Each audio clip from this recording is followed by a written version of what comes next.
یقیناً army chief نے اعلان بھی کیا کہ یہ جو مافیاز ہیں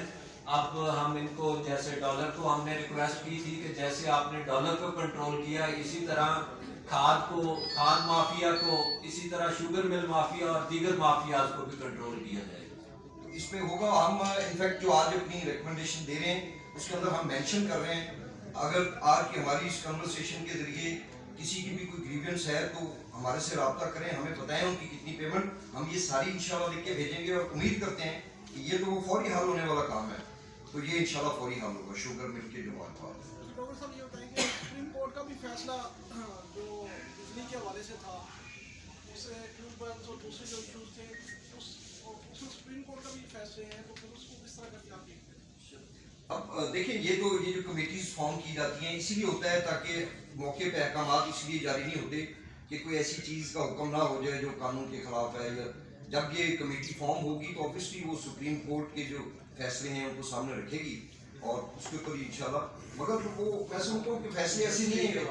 وہ انڈسٹری کے حوالے سے ہیں، تو کاشتکاروں کے حوالے سے میرے تو کبھی میں نے نہیں دیکھا کہ سپریم کورٹ نے کوئی ایسا فیصلہ لیا۔ خالد صاحب میرا آپ سے یہ سوال ہے کہ کل ایک جو کھاد مافیا ہے ان کے خلاف ڈنڈا چلانے کے حوالے سے بھی مطالبہ کیا گیا آرمی چیف سے کہ جس طرح سے ڈالرز کم ہوا ہے تو اسی طرح سے جو مافیاز ہیں ان کے خلاف بھی کارروائی کریں، تو کیا امید کرتے ہیں کہ کوئی ڈنڈا چلتا ہوا نظر آئے گا مافیاز کے خلاف؟ اور دوسرا سولر ٹیوب ویل کے حوالے سے کیوں ان کو پیش رفت نظر نہیں آ رہی؟ مطالبات بھی ہوتے ہیں، اب گورنمنٹ لیول پہ بھی بات ہوتی ہے لیکن آن گراؤنڈ کوئی چیز نظر ابھی تک نہیں آ رہی کہ کسان کو سولر ٹیوب ویل کی طرف لے جایا جائے تو اس کے یہ بجلی کے مسائل بھی حل ہو سکتے ہیں۔ جی بہت شکریہ۔ ہمارے یہاں ظلم یہ ہے کہ ابھی پچھلے دنوں بلوچستان میں 1000 سولر دیا گیا اور 1000 سولر میں سے میرے کسان کو ایک نہیں ملا، کرپشن کی نظر ہوگی۔ اسی طرح آپ کو پتہ ہے پچھلی دفعہ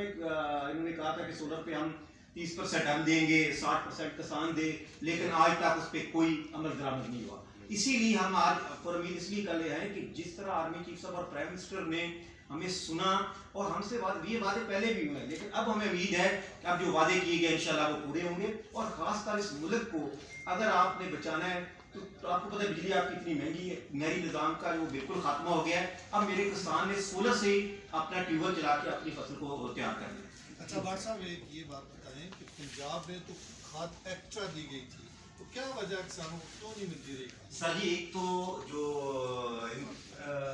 ڈیلر ہے اور دوسرا انتظامیہ، خاص کر جو ایگریکلچر والے ہیں، اور کیونکہ ایگریکلچر والوں نے کھاد کا جو ہمارے کسان ایگریکلچر والوں کے پاس جاتے ہیں وہ کہتے ہیں، ہم ان کو بتاتے ہیں کہ یہاں اسٹورج پڑا ہوا ہے، وہ کیا کرتے ہیں کہ جاتے ہیں ہمارے پہلے تو جاتے نہیں، ہم ان کو نشاندہی کرتے ہیں کہ یہ 10,000 بیگ پڑا ہے، وہ جاتا ہے جا کے اس کو لاک لگا دیتا ہے اور اس کے منشی کو پکڑ کے 15,000 جرمانہ کر دیتا ہے۔ صبح جاتے ہیں وہ کہتے ہیں کہ اس میں بیگ ہی 10 تھے، وہ سارے بیگ ہی ختم ہو جاتے ہیں۔ انتظامیہ کے ساتھ مل کے مافیا کھاد پہ جو پیسہ کھا رہا ہے اس میں انتظامیہ ڈی سی ہے، اس میں ایگریکلچر والے ہیں اور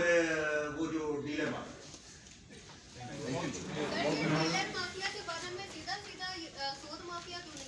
جی بالکل یہ سود مافیا ہے، کوئی شک نہیں ہے۔